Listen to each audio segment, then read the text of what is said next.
সাবেক ছাত্রলীগ নেতা এবং বিবাহিত নিয়ে বারুলিয়া বিশ্ববিদ্যালয় কলেজ ছাত্র দলের বিতর্কিত কমিটি ঘোষণার প্রতিবাদে এবং বাতিলের দাবিতে সংবাদ সম্মেলন বারুলিয়া বিশ্ববিদ্যালয় কলেজ ছাত্র দল।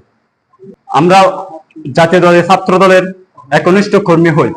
বিগত 15 বছর যাবৎ স্বৈরাচার বিরোধী আন্দোলন থেকে শুরু করে গণতন্ত্রের পুনরুদ্ধারের জন্য দীর্ঘ 15 বছর আন্দোলন সংগ্রাম করেছি। অবশেষে 5ই আগস্ট সেই আন্দোলন আমরা সফল হয়েছি, কিন্তু দুর্ভাগ্যবশত সফল হওয়ার পরেও গত 22 তারিখ বারুলিয়া বিশ্ববিদ্যালয় কলেজ ছাত্রদল কমিটি যে কমিটি দেওয়া হয়েছে, ওই কমিটিতে নিষিদ্ধ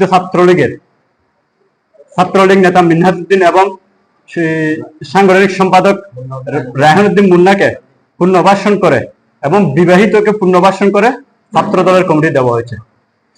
ছাত্রদলের গঠনতন্ত্র অনুযায়ী কোনো বিবাহিত ছাত্রদল করার এখতিয়ার রাখে না।